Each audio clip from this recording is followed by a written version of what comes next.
let's say their hip flexion's fine and their toe touch looks weird and not what I would expect it to, then I'm going to assume it's a rib cage problem. So let's say, for example, they're limited in their squat, they're limited in their hip flexion significantly, but they palm the ground with their toe touch. I know that either their hamstrings are very, very long, or they're just compressing their rib cage a ton so they can just flop over. And with those people, you won't see that backward translation of the pelvis as much. You're just going to see them kind of curl and then hit the ground. Okay. Thank you. Mm-hmm. Anything else before we get rolling? Okay. So, everyone see this okay? Great. Okay. So again, another presentation that's going to have a lot of exercises. I will put these in a YouTube playlist for you guys, and you'll have access to that. But what we want to do today is obviously take all these principles that we've learned and implement them within the weight room. So we know how to get people into basic positions for correctives and warm-ups, but now we want to actually train. We can't forget to actually train. I know that this is really based around a lot of rehab, a lot of this course. That's how you can interpret it, but also you can interpret it as just a way to improve performance. So these things go hand in hand. Generally speaking, if you're going to improve your performance in positions that are advantageous for performance, you're going to be less likely to be injured. I think that's just common sense. So that's what we're going to be doing and discussing today. So just a note on everything, literally everything I guess we've been talking about these past 7 weeks is people for a very long time trained and were really fine without any of this information you guys are learning. So I want you guys to appreciate that this is a lens, everything we're talking about here, but if you just coach it well, then you're probably going to be okay. Because generally speaking, most people are going to be fine, assuming there's nothing underlying, the surface, assuming that they don't have biomechanical issues that need to be addressed. If you just coach it well, things are going to be fine. Just as a quick review of this is basically just the Landmark model. So if we want compression-based exercise selection for expansion-based individuals, basically what that means is just giving internal rotation to people who have a lot of external rotation. These are the things I'm going to be thinking about. Giving them 90 degrees of hip and humeral flexion when possible, because that biases IR the most. Pronation, whether that be of the foot or just the hand. I remember I was bench pressing, I think it was months ago at this point, because I've used this example a lot, but I had some shoulder pain. And it wasn't anything crazy, but it was irritating me. So what I started thinking about doing is pushing through different fingers. So this is for pronation, but I was thinking about more supination because I'm biased towards internal rotation. So I started thinking about pushing through these two fingers and my shoulder pain went away. And that doesn't mean it's going to be that simple every time, but that's just an example. If you have a slight tweak, something like that can be very beneficial. Dorsiflexion, I'm going to elevate the toes. Internal rotation, adduction references. There's a lot of different ways you can do this. You can do this with a ball between the knees, a band pulling the leg outward. So you have to keep your knee inward for more adduction and more hinge type activities. And then extension, more posteriorly loaded activities are going to promote more extension. On the inverse of that, we can think about for someone like a wide ISA to expand them, we would want to give them things more like 0 to 60 or over 120 degrees of flexion. Supination is going to be better for these people because it biases them towards more ER, plantar flexion, external rotation, abduction, flexion, all these things that you guys already pretty much have seen a lot so far.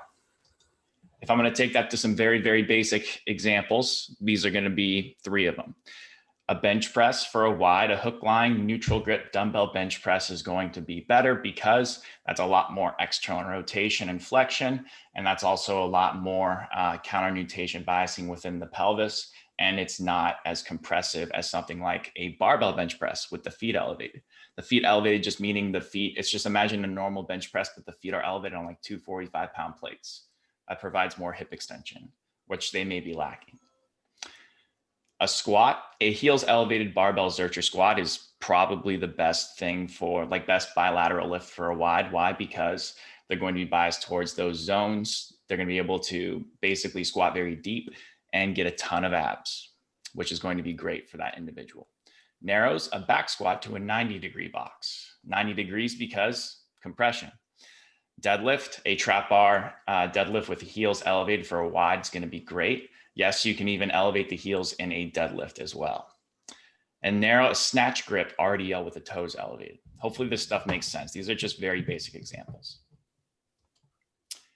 We've already seen this slide before. This is basically just talking about your menu. So if you go to a restaurant and you order something like a create your own, these are all the things to consider. So when in the weight room, I'm going to be thinking about these 5 things. I'm going to be thinking about, I want alternating action, I want reaching activities, I want a stack, I want unilateral movement, and I want to think about what my hips and pelvis are doing all the time. I'm always thinking about these principles. So in terms of the foot, if we're going to bias more of the rear foot, we're going to be biasing more early in mid stance. I incorporate mid stance within that, excuse me, because I find it's very hard for someone to, hey, feel the middle of your foot. No one knows how to do that, especially throughout an exercise. I think the foot references should be very, very natural throughout a lift. I'm not going to cue a push through the heels almost ever, because unless literally they're in like a bridge position, because it's going to be very unapplicable to the rest of their lives. We don't push off our heels doing anything. So we can use it as sort of this hamstring reference. We can use it to maybe get a little bit more of early stance, maybe mid stance mechanics, but ultimately we need to appreciate that the forefoot is what drives us forward. So if we do have a forefoot reference, when I'm talking about that, I'm talking about an arch reference or the big toe. This is going to give us more glute max external rotators, abductors, and that's also going to be better for the concentric portion of lower body movements. If someone is just naturally going through a squat, they should load up more of their heel on the descent and push through more of their forefoot on the ascend. That's just usually how things should happen. In terms of pelvic references, there's 2 primary things we can do with hip shifts. A forward hip shift is what everyone is aware of, mostly if you spend any time on social media. This is basically just pushing the pelvis over the femur into internal rotation. If you want to look at it as what the hips are, the acetabulum is doing over the femur. The way I cue this, and I'll talk about this way later on in like week 12, but how I cue this is pulling the front knee back and pushing the back knee forward. I've tried a lot of different cues for hip shifts, but I find that's the one that people understand the best. Now for the opposite of a forward hip shift is a backwards hip shift. Now I don't really use this very much because I don't think it's necessary. I think we can put people in positions that naturally bias this, but this is basically just pushing your pelvis off of your femur to mirror more of the late stance and also early stance mechanics of the pelvis. A posterior tilt I'm going to use for more early and mid stance mechanics. I know it's not technically early stance, but when we're in early stance, we're moving towards a posterior tilt. And in late stance, that relative anterior tilt is going to be more applicable there. But again, that's relative. I'm not cueing people into an anterior pelvic tilt. Load references are another thing we can play around with. So if I'm using a contralateral load, the influence is coming down from the trunk. So I'm using my trunk to basically turn into that front side. So that's going to allow me to sense my heel better. This is basically just a thorax on pelvic action. Now, if we think about ipsilateral loads, that's going to be more mid-late stance mechanics, because if I hold a weight in my same side, I'm going to fall out to the side, and I don't want to fall out to the side. So what I'm going to do is I'm going to need to pronate my foot more in order for me to basically stay upright, in order for me to not fall off to whatever side's holding the weight. Because in that position, everything is going off to the side. So it's a good unconscious reference. I'm sorry about the AC unit. It serves as an unconscious reference for us to get more pronation, mid stance and late stance mechanics, depending on what you're doing with the rest of the body. As for equipment references, there's a couple of different ways you can do this. Now, if you want to put a band around someone's one knee and do something like the step down activity right here, notice how the band is pulling me out into abduction. So I have to adduct. This is just basic reactive neuromuscular training type of stuff. This is just the band pulling me out. So I got to find my adductor. Really good way to get a glute med too right there, an anterior glute med. If I put a band around the knees as a whole, then this is going to be more global pelvic expansion bias. So this is going to allow me to access more counter nutation mechanics, and this is going to allow me to basically just give another unconscious reference to get the outcome that we want. Now, we don't want the knees to go excessively outside the toes. I think you guys know that, but I just want to reiterate it because if you're jamming your knees outside of your toes, doing it the old fashioned way, like they used to do back in, I don't know, the early 2000s, then that's going to be concentrically orienting a glute, which should not be concentrically oriented on the eccentric portion of a squat. We definitely do not want that.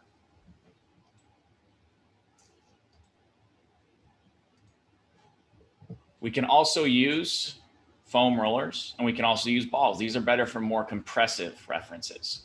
So this is something that you can use to get someone to basically learn how to do a hip shift because that knee's got to go in. And if they drop that roller or if they lose any reference of it, the foam roller is going to drop and then they're not going to be able to maintain their hip shift either. We can also do something like a ball between the knees, which is going to, again, this is basically just the band around the knees of the compression realm of things. So this is going to give us more of that internal rotation and also adduction.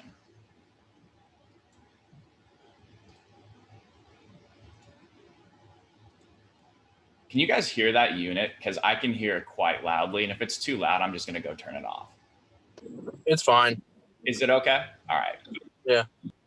So as for grip, I'm giving you there's a lot of things, right? So this is why it's important to understand everything we've talked about so far. So the pronated grip is going to promote more humeral internal rotation and scapular external rotation. What that means is that's basically going to give us more anterior expansion because if you're closing off what's going on within the backside, then you're basically going to be closing off what's available for air to go on the backside. So air is going to go more relatively forward.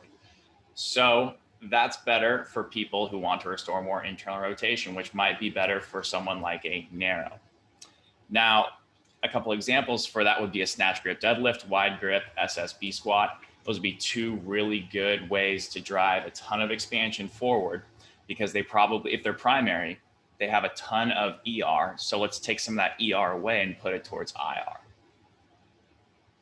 And also the wider, you can just bring your hands out. The wider that you go, the more your scaps have to come back. As for supinated grips, the more supinated and the more narrow, your scaps have to come forward. So that's going to allow for more posterior expansion in between the scaps. So that could be like a close grip standing press or a Palloff press would be two good examples of that. And then to summarize this slide, we've had a couple of times now. This is just, if you want a specific area of expansion, then these are the reaches we want to have. So for example, if I wanted to bias a ton of anterior lower expansion, I would want to do a wide pronated grip in a 90-degree reach. That would drive the most possible air there. If I wanted to get a ton of upper expansion, I would want to reach probably down if we're starting off with this person because they don't have the shoulder flexion to go high, a narrow down supinated grip. I have a quick question on the reaches for expansion pertaining to the cable machines.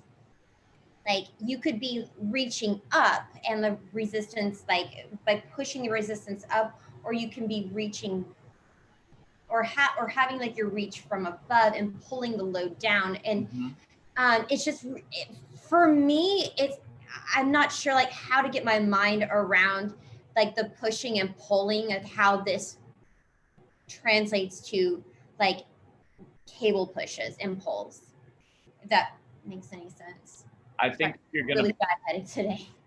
Okay, let me know if this answers your question. If you're in a skeletal position and you're going to load it, then I want you to have that range of motion. So for example, I think you can look at something like a short seated cable pull down where you're reaching at about 120. And if you don't have 120 degrees of shoulder flexion, is it okay because the cable is basically passively putting you there? I don't think so, because then you have to load it and you have to pull down. So you have to still load that shoulder flex position. So if you don't have that range of motion, I don't really want that person there. But also in terms of what the expansion is going to be, it's important to know what's concentric, what's eccentric. So if I pull down in that position, then think about where your humerus is. It's at a low angle of a reach in that downward position. I'm going to be getting concentric orientation on the back, eccentric orientation on the front. So then I'm going to get expansion there. It depends also when you breathe, right? Just think about what's tight, what's not in that position. Air is going to go where it's not tight. So in the lat pull down example, you're concentrically oriented in the back. So the air would go to where you're eccentrically oriented, which in this case would be the front. Exactly. So if I were to breathe in the bottom position, then I would be getting more expansion going forward. But if I were to breathe in the top position where my lat is eccentrically oriented, then I get more expansion going back. Could you get even more specific with in the bottom of a lat pull down, you'd have more expansion anterior upper? Yeah, because if I'm in the bottom of, let's say I'm doing there'll be a good example later, but if I'm doing a lat pull down and I pull down my humerus and a little bit of extension, remember that extension drives air into the manubrium area. Okay. So I would get expansion there. Okay, cool, easy. Before I breathe, when I breathe in. And when you say breathe, do you mean exhale? Inhale. Generally, it's hard to get people to inhale in the concentric. It just feels awkward, but you could. Okay. There are some instances I will show you soon where I do that. Okay. Okay, so heel elevated reference. This was a good question we had in the Slack chat, and I totally understand where you guys are coming from. Why isn't this a late stance bias? And it's because of where my shin is relative to my foot. Look at me at the bottom position. Oh, well, that's obnoxious. So this right here, you can tell this is relative to my foot. This is a basically neutral shin because look at where my foot is starting. So I really don't go past a neutral shin angle much in this whole squat. And if I'm using a contralateral load, then I'm going to further allow my, basically I'm going to increase my sense to feel this heel. So this is a heavy heel strike reference because it's not the angle of the shin just by itself, it's the angle of the shin relative to the foot.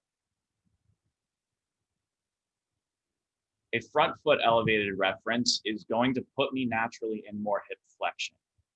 So if I wanted to bias this towards more early stance, I'm already there because the weight is naturally going to have to be more on my heel.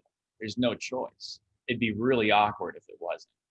So I can also make this a mid-stance bias by doing a forward hip shift into that front side, which is going to give me more concentric adductor activity and also concentric internal rotator activity because I'm going to be spending more time in that 60 to 90 degrees of hip flexion.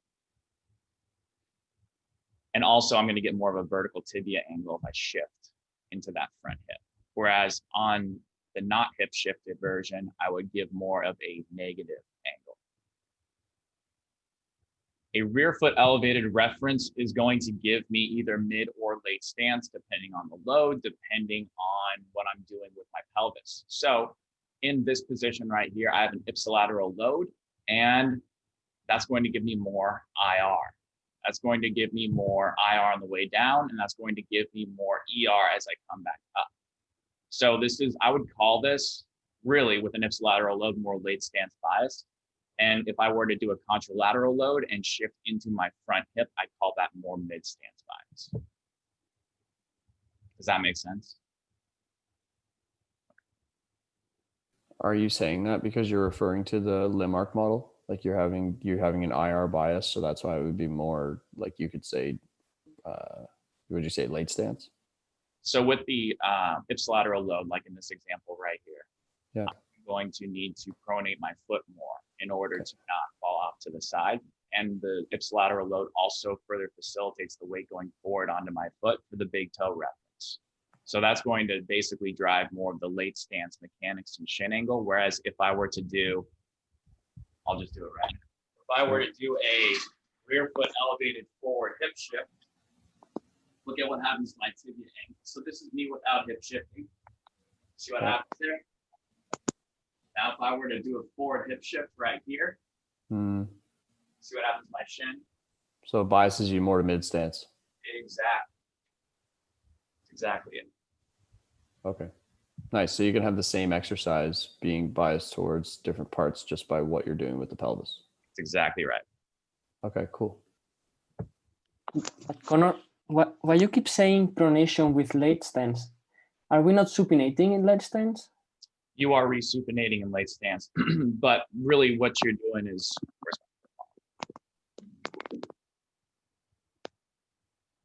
it's really hard to do like, I guess you could think of on the surface, you could think like, what is a true late stance resupination drill, right? Like a heel float split squat, I guess you could technically say. But I think what you're doing with the ipsilateral load, not pulling you out here, so you have to pronate in more. What that does is that also pushes your weight forward more. So yes, you are going to be on your arch, but you're also going to be on your big toe because we do want the ground contact to be more medial here. Because if you look at,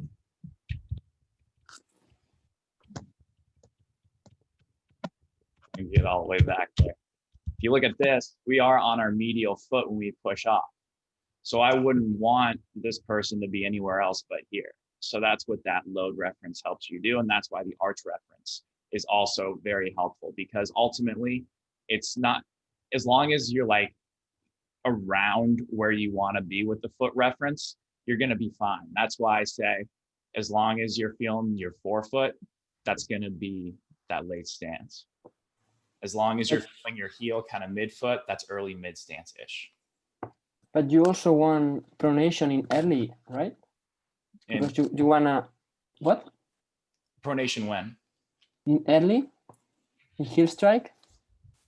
You want it to occur, but it depends, right? So if I want to bias someone towards, if I'm just doing a regular split squat, then I think what you're going to get is you're just going to get the natural supination, pronation. You're going to get the natural things to occur anyway. But if you want to bias one thing because you're filling in a gap, then you probably want to delay that. Like you might hear Bill Hartman say, you want to delay this from happening, right? That's kind of what we're talking about here.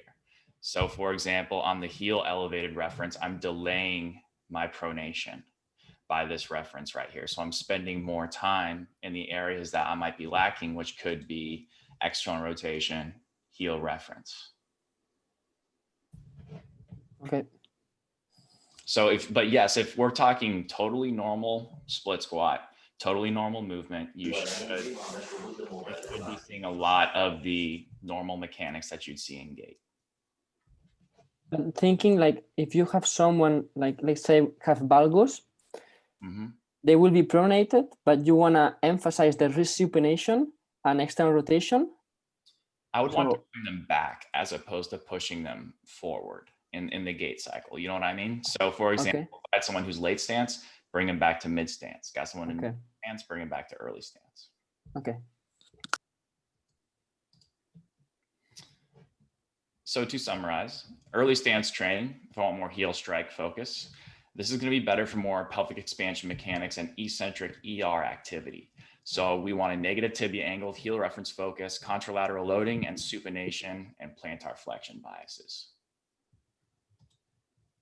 For mid-stance training, this is going to be best for compression mechanics, concentric adductors, internal rotation activity, and proximal hamstrings. This is going to be better for, we can actually bias this with a vertical tibia angle, heel midfoot focus, forward hip shift, contralateral loading, pronation, and dorsiflexion. This is just a limb arc model. And then late stance training, this is better for concentric external rotation activity, glute max, quads, abductors, and distal hamstrings. This is going to be associated with a positive tibia angle, big toe reference focus, rear foot elevated positions, ipsilateral loading, and supination and plantar flexion once again. You don't have to have all of these things at all times, but the more the merrier. Let's talk about a couple of positions real quick. So half kneeling is going to be a little bit complicated for some people because there's different relative motions going on. But basically, the down leg is in nutation and the up leg is in counter nutation. You're just basically doing this.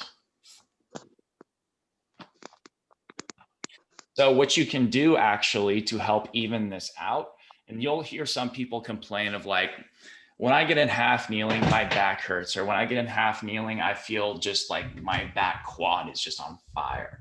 So what you can do is you can have them literally do a sort of hip shift action where they drop the top hip and bring the bottom up. I like to say, okay, feel your hips, see how the sort of, I have them palpate basically their lateral hip. And I say, okay, I want you to imagine that you're pushing your top hip down and pulling the bottom up with your oblique.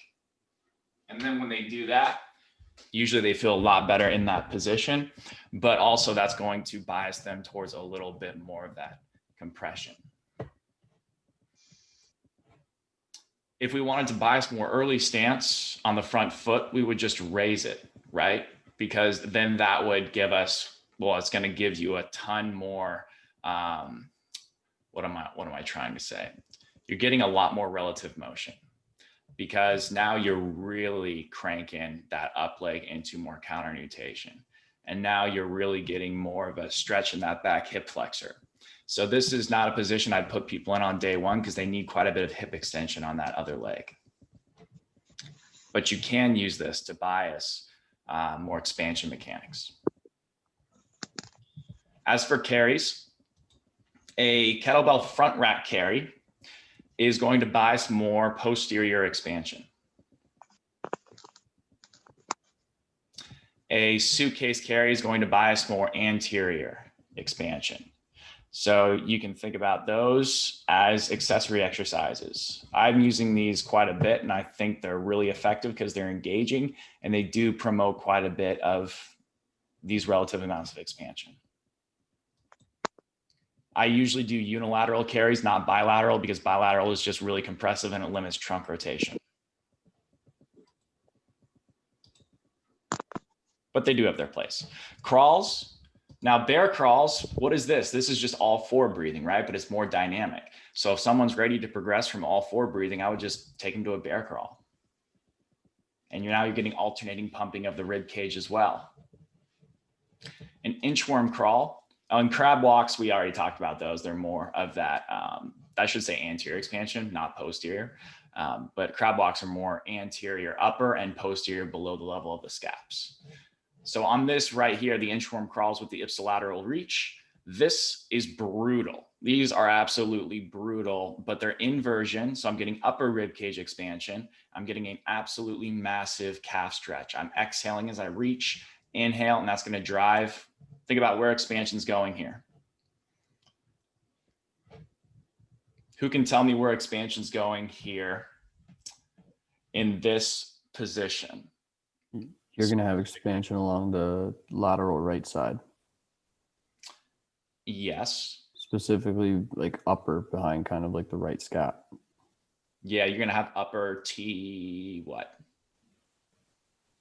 Oh, T2. 2 to 4. That's it. Yep, upper T2 to 4. I would say I would argue on both sides. Okay. You have a low and high reach, and you're going to get a little bit more of that lower expansion also on the right side here because you're reaching through the floor. You're constantly orienting a lot of stuff around your scap in this position. So you're going to get a lot of lower expansion on the right side too, relative to the left.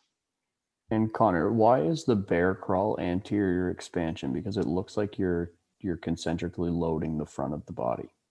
Yeah, it's because gravity, and also think about, let me see if I can get this video to play. Yeah, this is a perfect example. In this position right here, so I'm going to be having more of my weight onto my left hand right here, right? Or Kyle has more of his weight on his left hand here. Now, he's going to be loading that left pec more than his right, but he can get some right side anterior expansion here because his pec is going to be more off on that side and gravity's pushing down. So air's got to go somewhere. And it's definitely not going to want to go back in this position because the angle of the reach and the concentric orientation on the back scap. So air is going to want to go forward, but it's also going to go below the level of the scap in this region as well. But I'd say a lot of it's being driven in this position, screenshot right here, into his right anterior chest wall.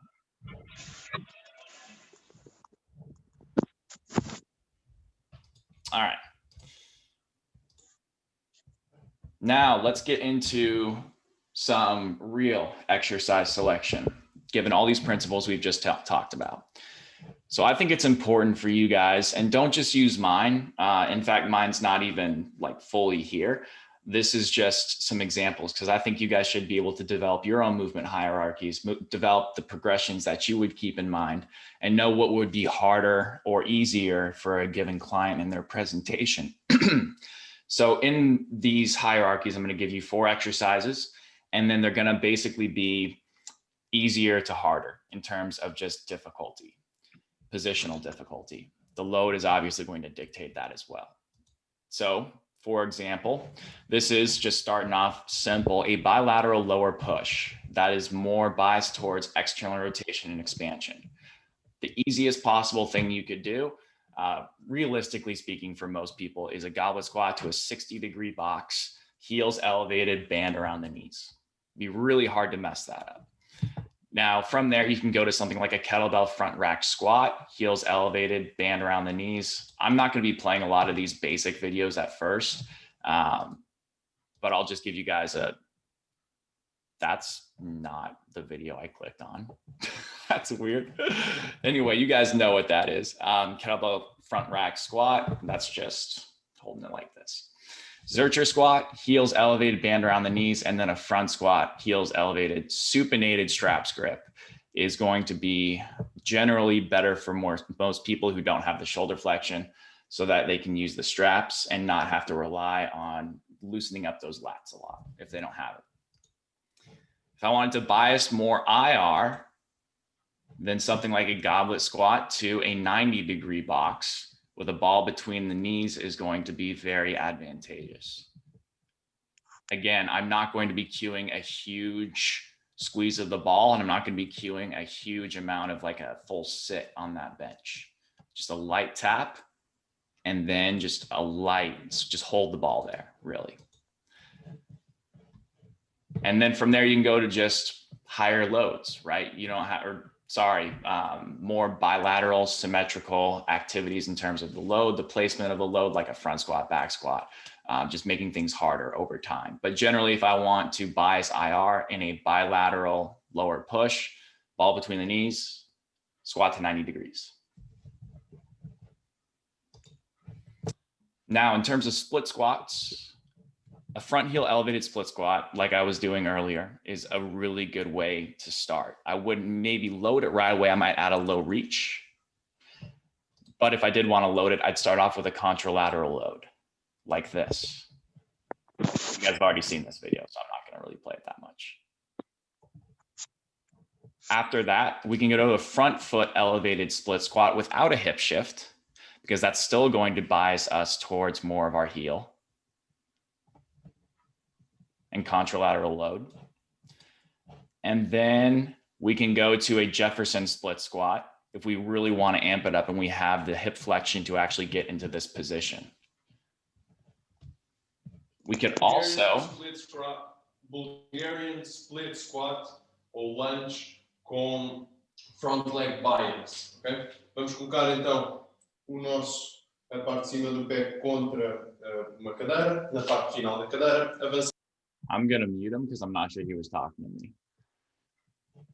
Eduardo, I'm not sure if that was to me or if you were just, you forgot to mute yourself. Let me know in the chat though.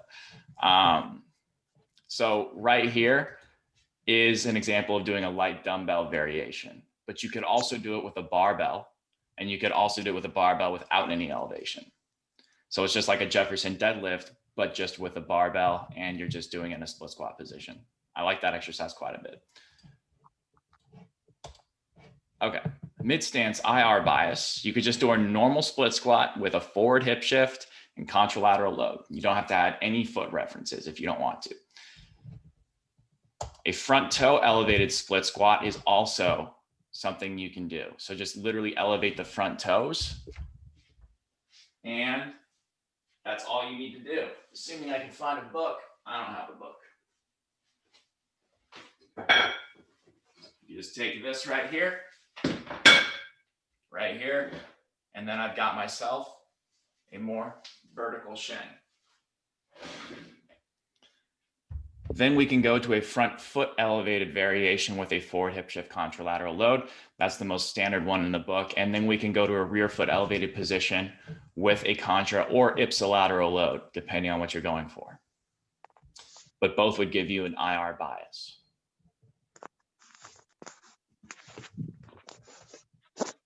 If I wanted to do more of a late stance bias, you could just do a split squat with a narrow stance. It could just be that simple, because watch what happens.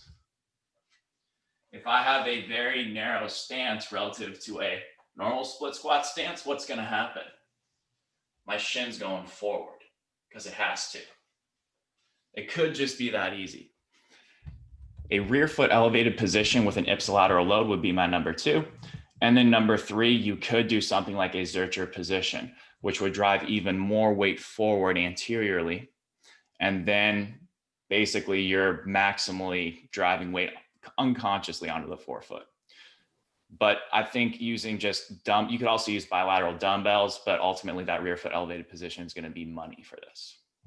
And Connor, you're using the ipsilateral load because that's going to get them to kind of be more aware of the big toe.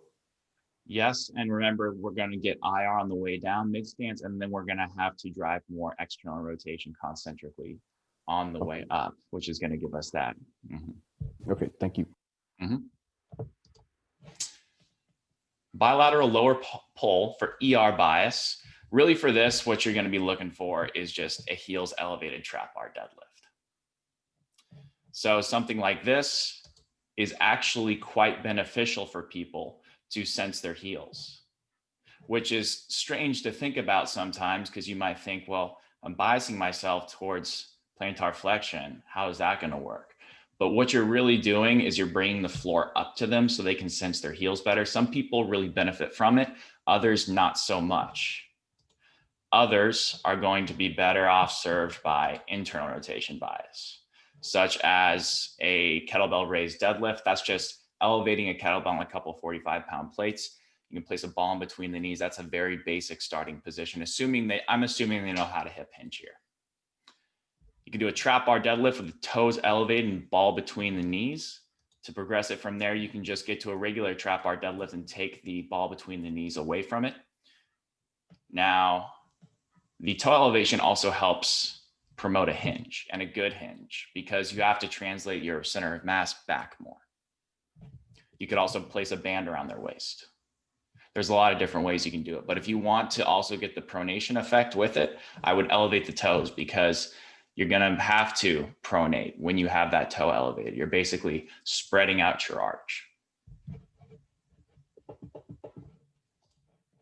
And then a barbell conventional deadlift with the toes elevated is not a bad place to be either. It's going to promote a lot of compression and IR. So that could be beneficial for a certain population. Unilateral lower pull. If I want to bias more expansion mechanics on a hinge, hinges are naturally compressive. A back heel elevated single leg deadlift with the toes elevated is a good, the back heel elevated, yes. Just like this is a great way to do that. I could also do a lateral hinge with heel elevation, because that's going to bias me towards pronating on the side I'm pushing away from and sensing lateral heel on the side I'm going to. I can even further facilitate that with a contralateral load. Single leg trap bar deadlift with the back heel elevated. This position's so good. It's really good. A staggered stance trap bar deadlift. And I think Phil's in here. He would vouch for this exercise right here. It's a great drill. You can load it heavy. It's unilateral for the most part, and you're not compressing nearly as much. Single leg barbell deadlift from there, that's just, you know, your basic RDL, back heel elevation. If I wanted to bias mid stance, I think you guys are starting to see a theme here. A staggered stance, single leg deadlift with the toes elevated, ipsilateral load, boom. I usually don't do a contralateral load to start people off with because the influence is coming from the trunk down on this activity. I find it's quite awkward for some people, especially narrows who can't hinge very well. I find the ipsilateral load actually facilitates a better natural hip hinge than a contralateral load. You can also do a lateral hinge. Some people call these lateral lunges. I think they're hinges. So I just, you know, there's lateral lunge right there. I even messed it up. So I have both my foot and toes elevated here because that's going to bias me towards more of that deep hip flexion, which is going to give me more IR bias. And my toes are elevated in this position too. This is like maximally opening up the pelvic outlet. You're just doing this a lot. This was the exercise I used for my post on tight glutes and piriformis. If I have someone who's got tight glutes or like piriformis syndrome, put them in that. It really does wonders. And then single leg trap bar deadlift and barbell deadlift with the back toe elevated. If I wanted to bias more ER, you guys are starting to get the idea here. Just go ipsilateral load, single leg stance. So think about this. If I have an ipsilateral load and I'm in a kickstand deadlift, meaning I'm doing this, weight's being pushed forward, ipsilateral load makes me drive out of that, pushes more weight forward. That's for the kickstand deadlift. The staggered stance, single leg deadlift would just be like we've seen before.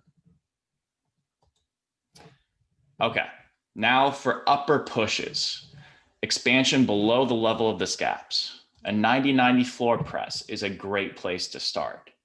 And again, remember what I said about 90-degree reaches. Because gravity's pushing down on me, I'm gonna be getting a lot of compression between my scaps due to the reach. But due to the influence of gravity, I still have to expand posteriorly. So air is going to go below the level of the scaps. Great position to do that in. Split stance high to low cable press is a good way to do it as well. Alternating action, love these, love them, love them, love them. And yeah, I just keep my hips square here. I don't hip shift or anything really. I just cue, stay heavy over the front foot, make sure that you're rotating through your chest. You could do a low to high cable press. I think this is harder than the one before due to the angle of shoulder flexion needed.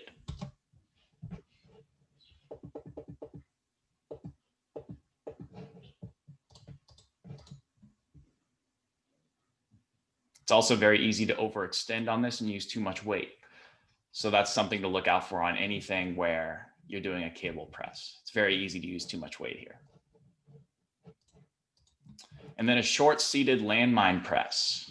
Again, because of the angle of the reach, this is the hardest one. It's hard to keep a stack in this position, but it's also really good for getting someone into some deep hip flexion, for someone to access those pelvic ER mechanics and stay stacked. So notice how he's doing a pretty good job of doing that. He's feeling his sit bones, his butt bones, and he's making sure that he's not slouching as he presses. He needs to stay tall, but he has the shoulder flexion to do this.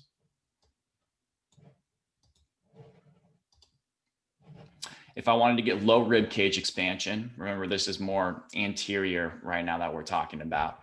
Push-up plus is a fantastic way to do that. If they're really compressed, remember how unilateral, alternating, expansive, and compressive activities are usually better for people that are really compressed. I just do an offset. So I put a yoga block, a small book underneath one hand.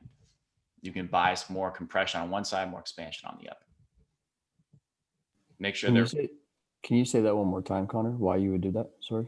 absolutely. So if I put imagine I had a 2-inch book underneath my left hand, that would turn my spine to the right, which would open up my left back and further facilitate expansion on my right anterior chest wall because the spine is going right. So closing off my right back, opening up my left back, opening up my right anterior more. And also because gravity, you see how that will work? Mm-hmm. Okay, and I've been actually like today. I just had a session before our call, and when this person was in any sort of quadruped position, it was they had like a big rib hump on the right side. So yeah, I was elevating their left arm on a book, and then getting them to breathe. Would that be kind of the same thing to address a rib hump, or no? That's the exact same thing and right thing to do. Nice. Yeah, Thanks. good call, man. Good call. Okay, hook lying dumbbell alternating press would be after that. And this is, again, assuming the weight is not so insane that I'm compressing the crap out of myself. But I'm using relatively not heavy weights here. I'm reaching, I'm getting some expansion as I go down, compression as I press up. Real basic. Half kneeling cable press would also be a really good way to do this as well. I'm finding a lot more success with people with just trunk rotation activities, as opposed to things that are, and I sound like a broken record, I know, but the whole idea of alternating expansion compression is just so much easier than trying to get it all at once through a bilateral activity. It really is. So right here, you guys can see how this would just drive air forward, depending on where I am. So right here, air is going to be going more so into my right chest wall, here into my left. Then split stance landmine press. This is the hardest, but it's also, think about the level of shoulder flexion I'm at right here. It's not that much. 100 degrees, maybe 105, nothing crazy, but I'm still going to be getting some anterior expansion here, especially with the reach straight ahead of the offhand. Now for upper rib cage expansion at the T2 to T4 area, oh, I got the 90-90 floor press again. Yes, because I'm reaching forward, so I'm getting expansion below and above that T5, T7 region where I'm compressing due to the angle of the reach. A supine inverted triceps extension is a really good way to do this too.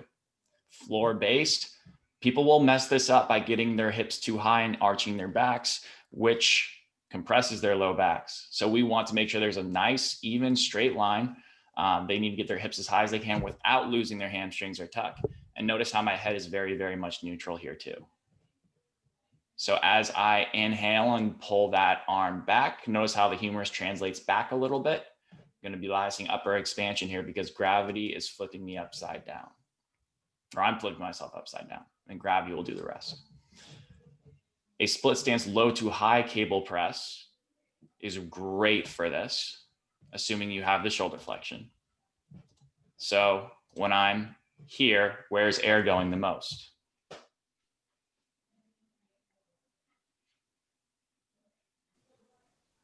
I'm reaching out. Or like left upper like chest wall. Lower scaps. I don't know. So I'm at about a 110-ish degree reach on my right arm there. So let's say that's going to give me some upper expansion. So on the right, where is the air going to be going the most? Is it going to be going upper, lower? What do you think? I'd say upper on the right side. I'd say upper too. And I'd say also lower, below the level of the scap on the right side. But also think about where my trunk is turned. My trunk is turned to the right now too. So it's going to be more anterior, probably on the right. And on the left, assuming I'm not using a maximum load right now, compressing the crap out of myself. On the left, where's the air going to be going? My humerus is an extension.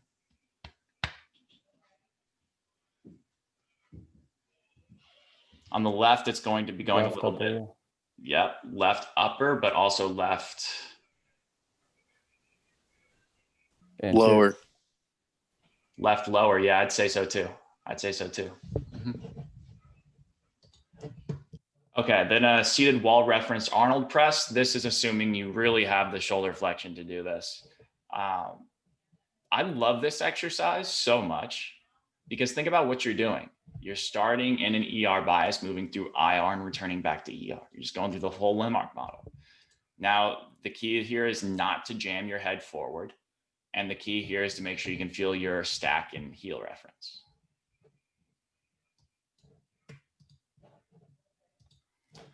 Upper pull, expansion below the scaps, split stance, low cable row is going to be advantageous for this, especially the unilateral variation of it.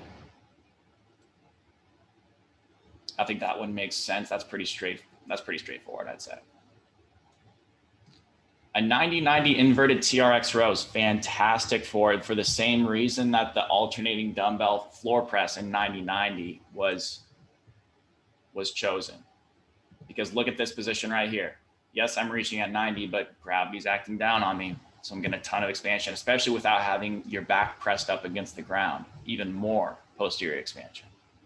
Another way you can do things is literally just hang out in this position. You don't even have to make it an exercise, just hang.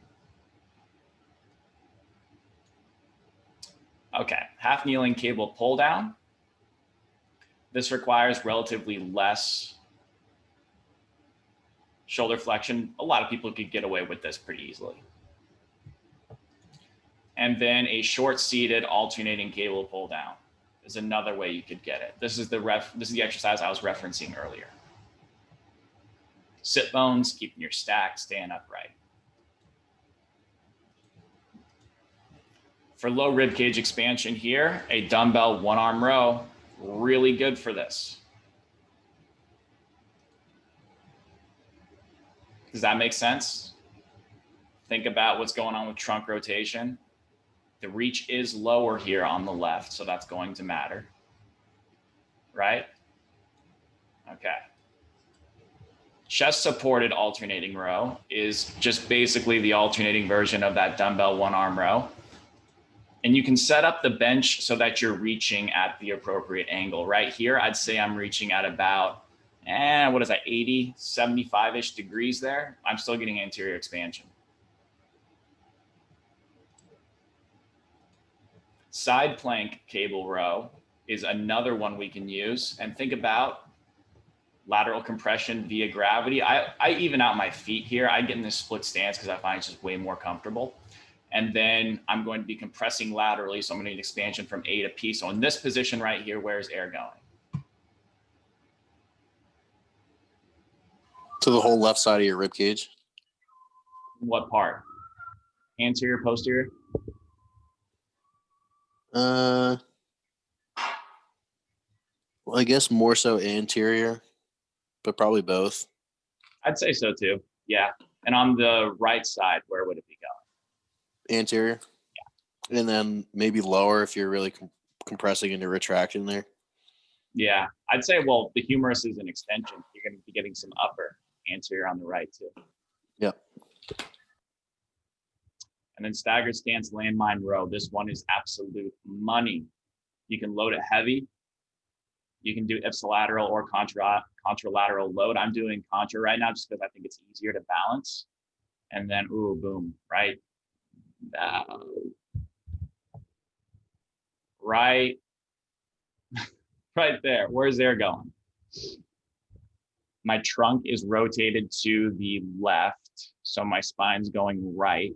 So I'm getting a lot of expansion on my left anterior because I'm again pulling with that arm, but I'm also getting expansion right anterior a lot here too. A lot. Do you guys understand why that's a lot of right anterior? Okay. Upper rib.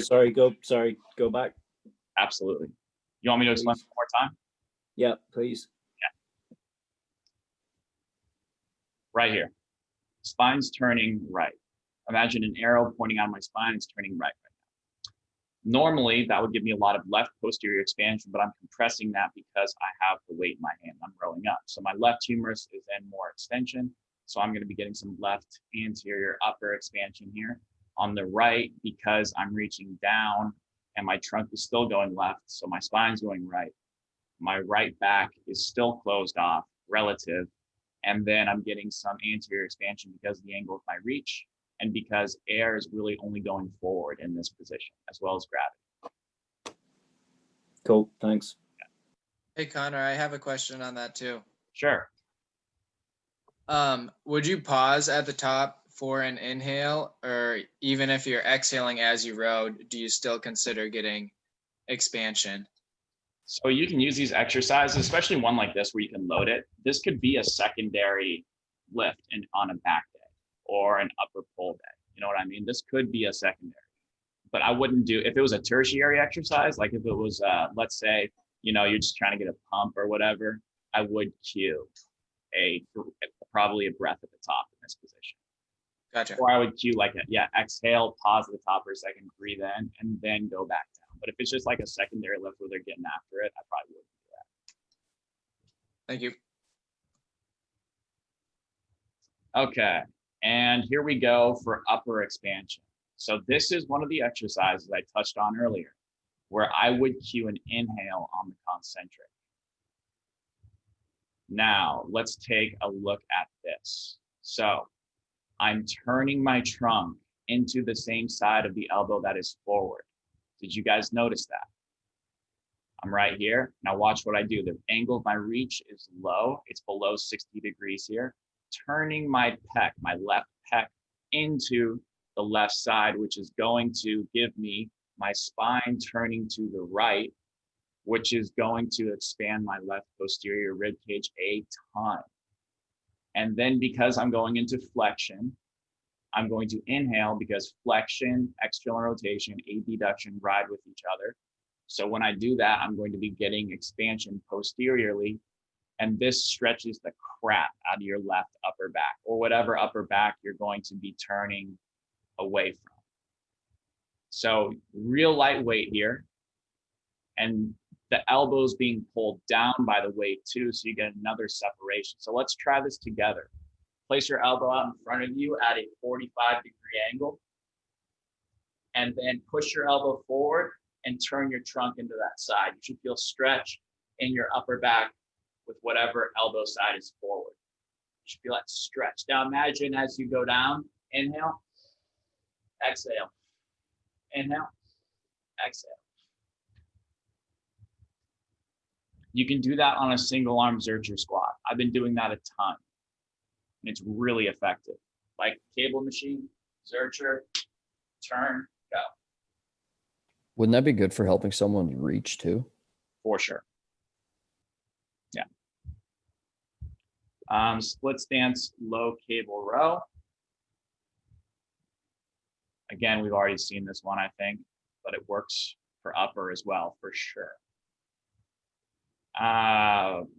Cable, half kneeling pull down, we've seen that in short seated. These are not too different. All right, now I've given you a lot of different things to think about. Now let's put it all together.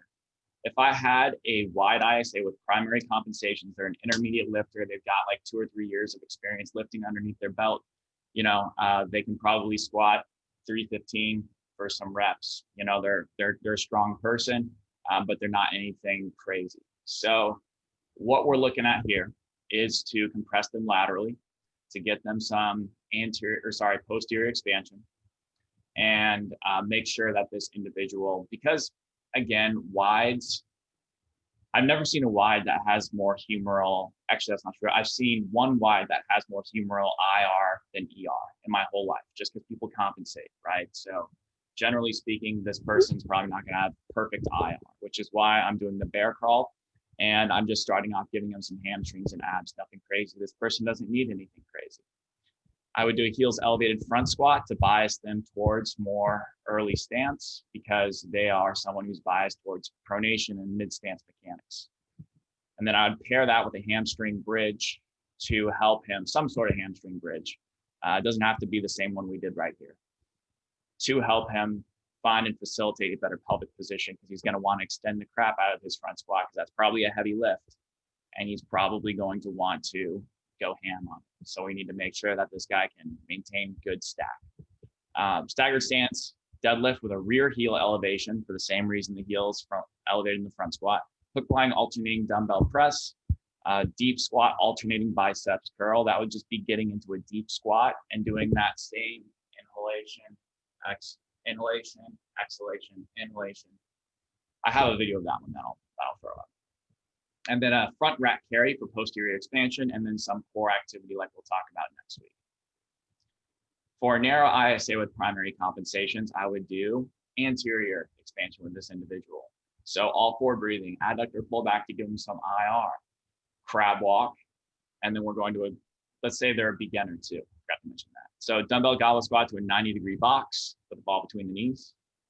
Dumbbell one arm supported row, incline push-up plus, because they're probably not very strong. And then a staggered stance, and also the angle of the low reach is going to be helpful there, as opposed to a normal push-up, which is that 90-degree reach. Staggered stance, deadlift with contralateral load, supine inverted alternating triceps extension, suitcase carry, core. Any questions on that? I put a question in the chat, but I'll just ask it now. When you say more IR than ER, is that like relative, or do you literally mean they'll have like 40 degrees of IR and 30 degrees of ER? Yeah, I mean, like, so for example, what I meant by seeing a primary wide that has more IR than ER within their humerus, yeah, rarely see that because most people compensate. So what I mean by more IR than ER is literally just what you said the second time. So let's say they have like 40 IR, 30 ER, something like that. Okay. Yeah, that would be rare. I don't know who I've ever seen it. For sure. If I had a wide ISA with secondary compensations and they're an intermediate, this is so common right here. Intermediate lifter, secondary compensations, wide. This is me. So a 90-90 side plank with an upward reach, supine alternating cross connects to help them get some of that decompression below the level of the scap that they have. And then split stance banded chops. These two are very similar, but they're a potent combo because they really give them some of that posterior expansion, and they also help give them a ton of abs because they're wide and they need those obliques. Heels elevated Zercher squat. I don't want to push this person in too much shoulder flexion, so we're not doing a back squat because he's already really compressed. We're not doing a front squat because he doesn't have the shoulder flexion. So we're doing a Zercher squat.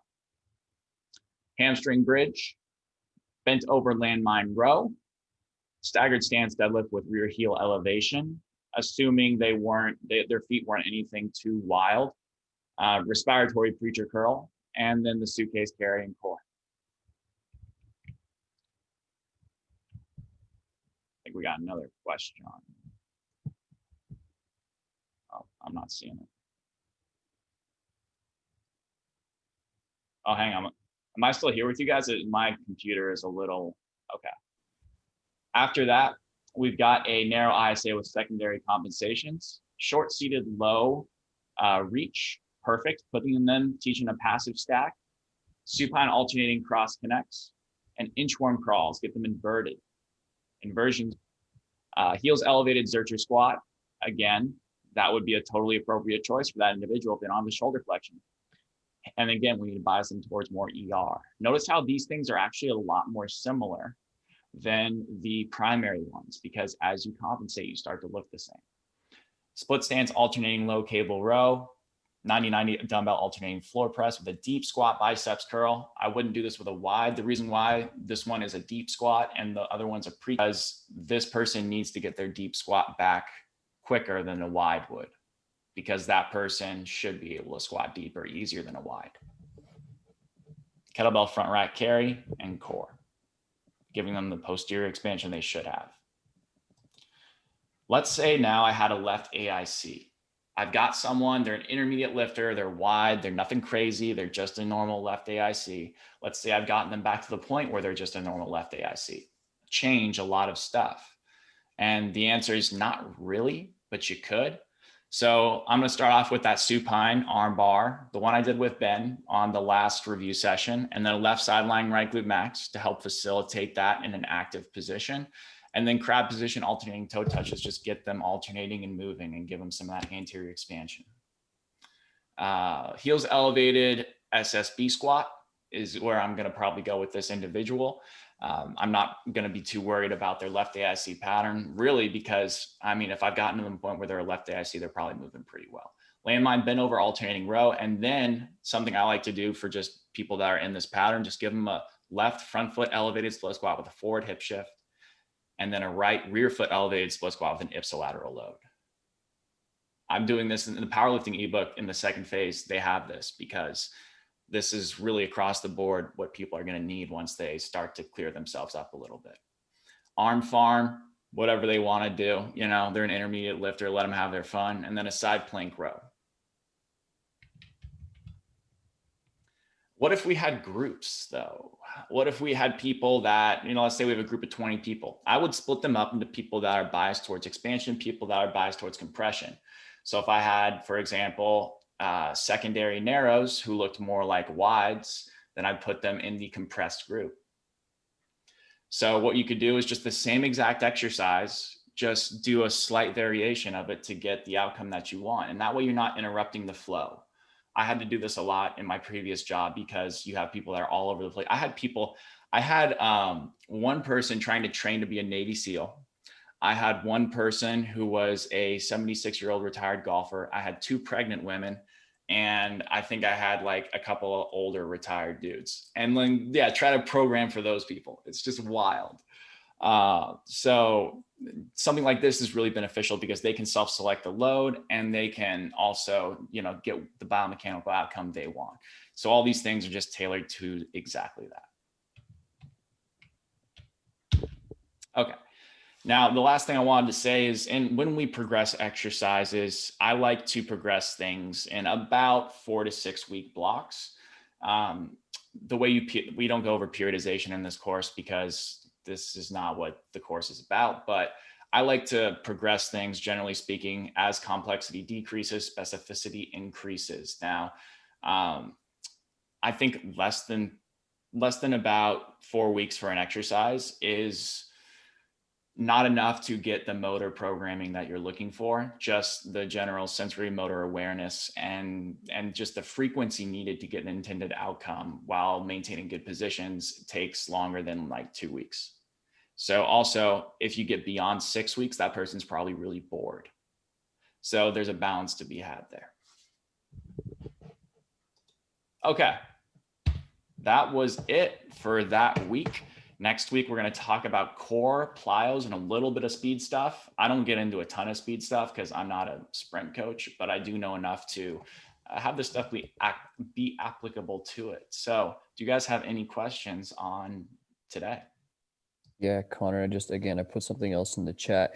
But can you just, I know this is kind of earlier weeks, but can you go over exactly what makes a wide compressed and a narrow expanded? Like what are the things that you're looking at? For sure. And my are you guys seeing this Zoom meetings is not responding right now? Yeah, I think you're sharing your screen though. Yeah. Can you guys still see me through the video? Yeah. Okay. So a wide, remember, compression means internal rotation, adduction, extension. Those things are paired together. So wide, because of their genetic predisposition, is biased towards those joint actions. So that's why I say they're compressed, because they're biased towards exhalation, which is compressive by nature. So because their ISA matches their IPA, wide infrapubic angle, wide infrasternal angle, they're basically biased towards internal rotation, adduction, and extension within their pelvis. And then posteriorly, they're compressed. So you can think about it almost like a sort of diagonal line, right? So within their pelvic floor is compressed more so on the front. So what they're going to be doing is compressing the back posteriorly to even themselves out. Narrows are the opposite of that. Does that answer your question, Tyler? Yeah, so let me just run through it just to make sure I understand it. So basically you have, because of the position of the rib cage or the infrasternal angle is wide, you are going to, the body is basically trying to figure out a way to make that come together. And that's where they're going to be biased towards exhalation, because that's going to close down the ISA. And those joint actions are internal rotation, extension, and adduction. Yeah, so the wides, well, they don't close down their ISA, but they're basically like seeking an exhalation strategy, right? So that's Okay. compensations are exhalation strategies until the last one, which is an inhalation strategy. What they're basically trying to do is compress to get themselves out of this hyperinflated state relative to where you're talking about. So for them, that's on the front. So that's why they compress the front first. So it's all just managing gravity, and it's all just trying to get air in or out. Okay. And even if you had a person who is secondary in their secondary compensations, they would still be compressed if they're a wide, Yeah, even if they're limited in IR. for sure. Yeah. Because remember, Okay. it's an exhalation strategy. You put on an exhalation strategy, so it's just more compression. Okay, I got it. Thank you. So I can't stop sharing my screen. So what I think I'm going to do is I'm going to end the meeting and have you guys rejoin, because I'm not sure if you guys are seeing this, but I can't do anything right now. So let's rejoin in like 30 seconds. Sound good? All right. Thank you guys for your patience. I've never seen that happen before. That was crazy.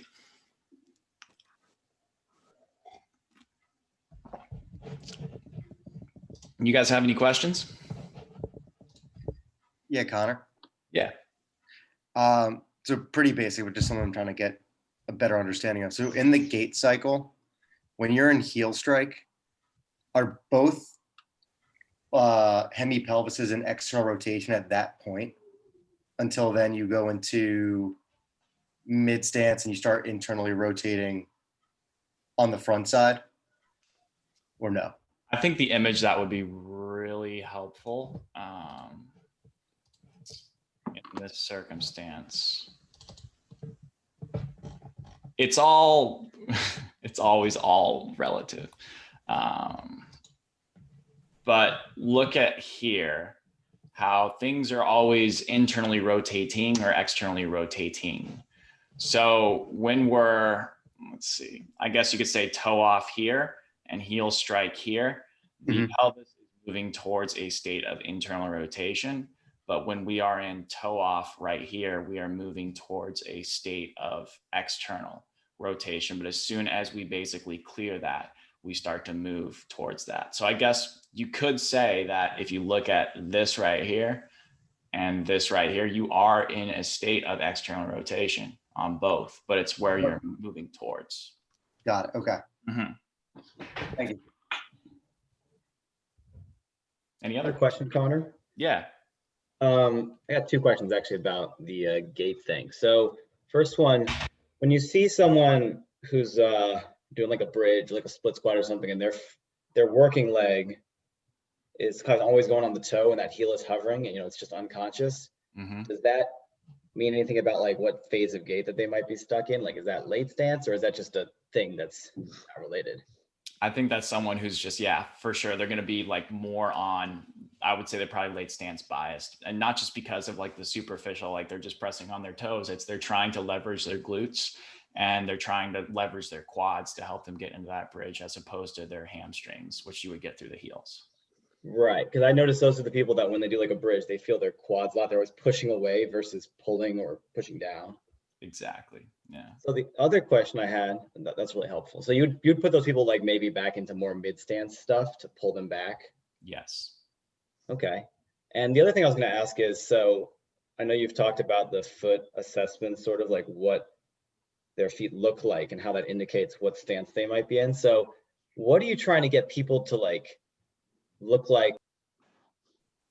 Oh, Ryan, you just muted yourself. Sorry, I was going to say, what are we trying to get people to, like, what's the end goal with that? Like, do we care what their feet look like? Does that mean anything? Like, is that going to improve as we get them better? Is that important? What phase of gait are we trying to get them to? Does it differ? That's a really good question. I think the answer is what they should be. So for me, I'm a wide, so I would want my foot to be pretty straight ahead. And I would want no crazy, I think across the board, you want no crazy toe gaps, you want no crazy bunions, you want nothing. The foot should be straight ahead, and it should be basically have an arch. I think most people should have an arch, but there will be circumstances, genetically speaking, they can't have an arch, and that's just what it is, you know? So I think get them to where they should be. And if you're a narrow, I want that person to have an arch for sure. And I actually have changed my opinion in the last 6-ish months on how much a foot can actually change. I used to think your foot was what your foot was, and you can improve your mechanics, but you can't actually change how it looks. I've backed off on that a little bit because I found that people actually can improve their feet more than I thought they could. And that just comes through these foot references we talked about today and improving pelvic position. Okay. And can you go over one more time what like a narrow primary or a wide primary, what their feet might want to look like or what they tend to? Yeah, for sure. I am screen sharing right now. So we've got narrow heel strike feet. Okay. So we've got the big toe gap. Notice how that big toe gap is so much more than the other toes. That is an indication that they're basically stuck in that heel strike phase. What you're seeing right here is some ER of the tibia, but it's not flaring out to help them find pronation yet. That's heel strike feet. And I totally messed up putting that one slide on that showed, I'm not even sure where it is. Yeah, this is a mistake. This should not be there. But this is, you would see this right here, this one on the right, large arches. And then you're going to also see more of an Achilles that is not upright as well. For mid stance, this is what you're going to see. This is just a straight ahead foot. You're going to see your tibia be more straight as well because it's in relative IR. And you're also going to see, generally speaking, more pronated feet. Late stance is going to be the toes starting to spray out. I like this image because it shows that it's not an extreme example, but this is technically a late stance foot, more so on the left than the right here. So you can see ER of the tibia, you can see that big toe starting to come in, and you can really see it from the back there. Is that making sense? Okay. Yeah, I think so. Cool. Thank you. Of course. Any other questions? I have a question.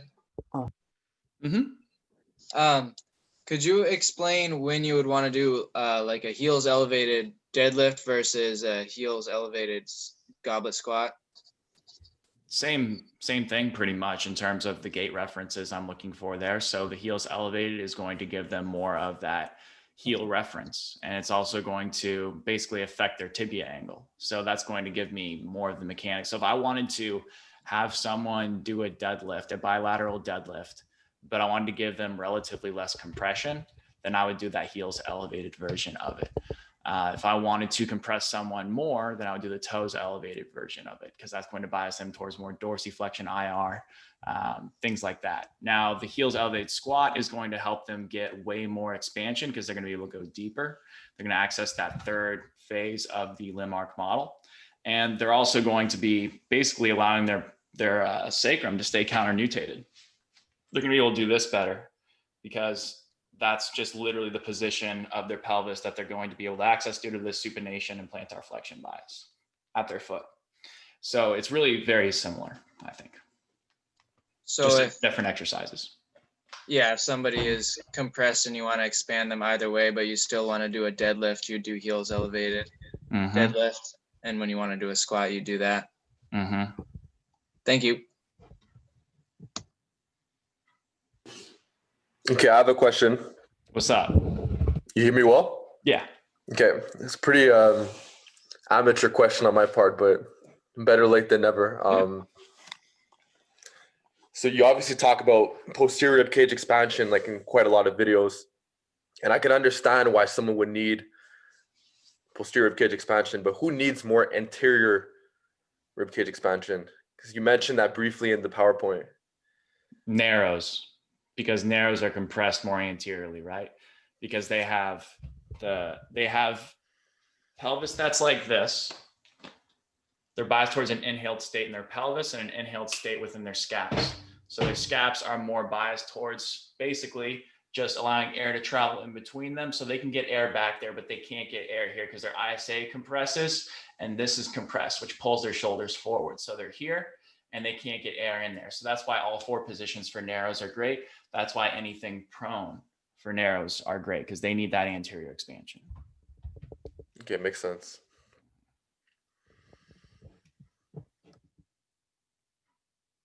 Anything else? Yeah, Connor. Okay, so I'm just trying to work through this. So, for instance, like you just said, you with narrows, they're going to be more concentrically oriented on the front side of their body.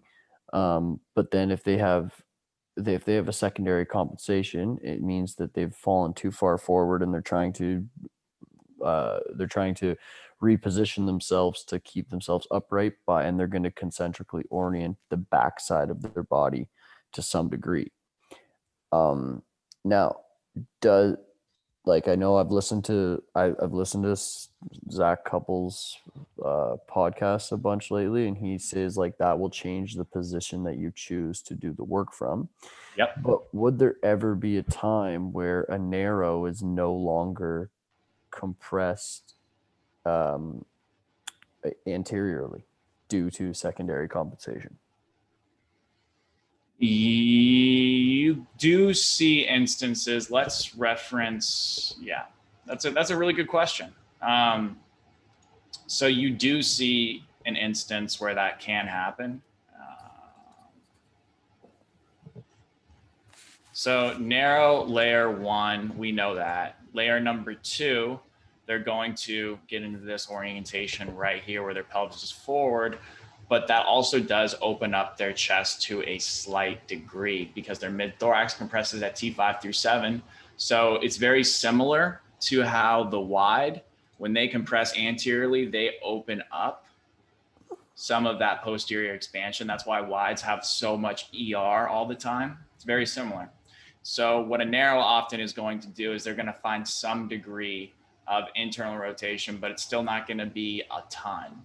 It's going to be a little bit, like they're not going to get to 70, but they might have, more than you might expect because of that compensation. So unfortunately, after that, they start compressing in all directions. They go sway back posture on you, and they're going to bend their spine at T8 now. So they're going to try and find expansion there. So that's why you might see some ER improvements there as well. But oftentimes, when you're compressed from all directions, it doesn't even matter anymore. You just got to get them sidelined. Okay, thank you. Mm-hmm. Connor? Yeah. An anterior pelvic tilt facilitates internal rotation, right? Mm-hmm. So how is that? Mostly we find people with anterior pelvic tilt, but still can have a deficit in internal rotation. Mm-hmm. And specifically when talking about wides, you find a wide who has anterior pelvic tilt but not internal rotation. Mm-hmm. Would you want to compress them more? Because I guess they are being over compressed all the time. No, you wouldn't want to compress their pelvis more. You wouldn't want to necessarily do So that. how do you get back your internal rotation? You get them out of their compression via, so let's say, they're here. And usually if they have compression from all directions, when they get compressed in the back, that helps them lose internal rotation. So oftentimes you're gonna have compression in both directions. So what I'm gonna probably give them are some hamstrings and abs right away to bring them back. That's all phase 1 is, right? Just hamstrings and abs, get them back here. And then that's going to restore their pelvic position for them to pick up that natural internal rotation they should already have. And then from there, you can fill in the gaps with IR if necessary after you expand them. That would be phase 2. So hamstrings and abs all day long. And then after that, you can fill in the gaps.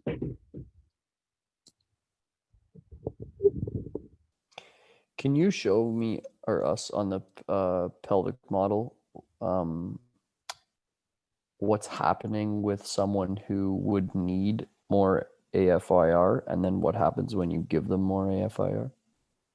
Yeah, so really, if I'm trying to do that, they would need to be here. So they're I'm exaggerating this again. So they're here. So look at what happens to that femur. This space right here gets basically tight, and the tissues around here, the ligaments get tight there. So we need to push their pelvis over their femur into AFIR to allow for that space to get access to re-access it again, pretty much. So that's why I would give someone AFIR.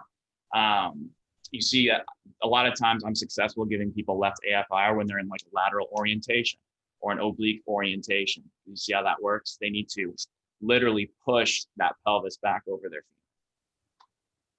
Okay.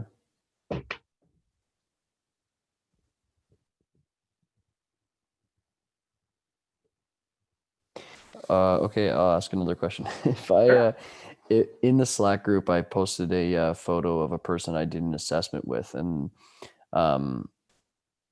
it kind of tricked me a little bit because this person has a really hard time getting into their left side. I just posted his assessment results actually. This person has a hard time getting into the left side, but then when I did when I asked him to do a hip hinge, it just looked like he was like almost falling over to his left, and I was just like, I needed kind of someone to walk me through what I was seeing. I couldn't really figure it out. And you said he couldn't get into his left side? Yeah. Like if we do anything lateral, like his left side is just a mess. Yeah. He probably has a lateral orientation or some sort of it, because that's the reason why lateral orientations have a left hip shift, because they're falling into it at the bottom position. And then you'll often see them snap back out of it and come up. So they'll do something where it's like this. They'll go like down the fall left, and then they'll come back up like that. You'll often see that. So if this individual's falling out to the left, back to the left, they're probably starting here and then dropping there and then coming back up. And are you talking about a squat or a lateral hinge or lunge? I'm talking about if you're doing something bilateral.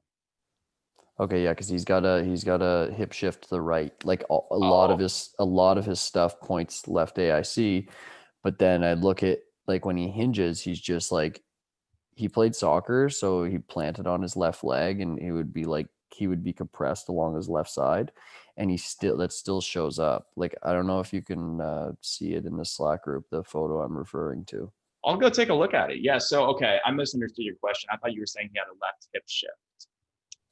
No, okay. I can share my screen or you can probably find it too. Is it under questions? Let me see. Yeah, definitely would have been under questions. I posted his. Okay, so if you just look at the last thing that was posted in questions, I posted some of his assessment results. So that's scapula. Yeah, that's the photo right there that I was like. So this was a while ago. These two scapular photos. This was but yeah, his left side was good, and then check the right scap when he's trying to, when he's trying to retract it. But it was the first photo in this that was really. Yeah. Yeah. No, I think this dude needs like just crazy phase one. Yeah, he's got so much torque in his body that he actually might be in a. I've seen this a couple of times where and this is not something I get into because it's like these people tend to be really messed up. They have a lateral orientation, but then they've been pushed over to the right too long, so they start to push back over to the left, and it's really, really weird looking. And it's basically like this. So they're here, but then they start to do this. And it looks like that could be what's going on with him. I'm not positive, but I think, let me take a look at it one more time. Yeah, he kind of has that. He kind of has that going on a little bit. Because you can see that. What would be a good picture for this? Can you share your screen again? For sure, yeah. Sorry. I'm trying to figure this out.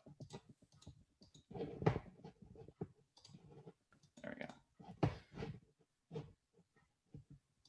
A lot of tabs. So you see how he has like big side bend to the right? Yeah. Yeah. And you see how his right, he can't keep his right leg straight here. Yeah. He doesn't have right IR, so he needs to find right IR. So he probably does that via the lateral orientation. I think this is the most telling, right? So you've got like you've got probably a bigger left rib hump than a right rib hump. So that tells me that his right side is pushing forward. So really like two things are possibilities here. Either he's got the lateral orientation pushed back to the left after that, or he's just in a left AIC position and it's just really exaggerated and he can't really get into either side. So in which case doesn't really matter. I would clear this dude bilaterally first. I would give him a ton of hamstrings. I give him just really sideline positions are going to be important for this guy because it looks like he can't manage either side of his body very well. Okay. This is interesting. Yeah, this one, but then if you look at the next photo, it's crazy how much he's like, he moves his whole body to get his scab out. Yeah. Yeah, what's his shoulder flexion? Well, I didn't include it in the assessment because I sent him the videos and like the shoulder flexion assessment was he didn't do it right. Like he was like he completely just like pronated his arm like as soon as he started to move. So I was like, we're gonna have to redo that. I would bet you this dude's kind of like end game. Like this guy's secondary leaning on tertiary, it looks like. Yeah. So I would sideline, I would get him just really, really comfortable, whatever he's doing, like make sure he's not straining at all. Really long exhales, but not forceful to any meaningful extent at all. All fours might not be a bad place to be, but like those sideline hamstring tilts, maybe even just like getting him on a glute ham raise machine and just like leaning over it and just like relaxing that way. Just anything you do to get this guy to chill out is going to be huge. Take me through your thinking for that. Sorry, over the glute ham raise. So like, for example, I can picture it, but why would you choose that? Because the inversion might help him as someone who looks to be narrow. I think this dude would probably have a hard time getting air to expand his rib cage on his own. So by flipping him upside down in a comfortable position that doesn't require any effort on his part will help him use gravity to help him expand his rib cage as opposed to his belly or whatever strategy this guy's using right now, or his neck. Okay. So I would try those sideline hamstring tilts first. Yeah, he's my trickiest one right now. Dude, I bet. And then I put him into a all fours position if he can handle that. I might try some upright stuff too, like a wall supported PRI reach, something like that would be great. If he can handle it, maybe maybe some of those chops, if he can handle it. Those might not be a bad idea either. Really light, chopping into one direction, other direction. Those would probably be okay. I would start with those things and see what progress you can make. Okay, yeah, lots of sideline because I'm trying to. Yeah. Okay. All right, great. Thank you very much. Of course. Anything else, guys? All right. Well, thank you for coming. I will talk to you guys on Thursday, review session at 9:30 a.m. See you guys there. Yeah, see you, Connor.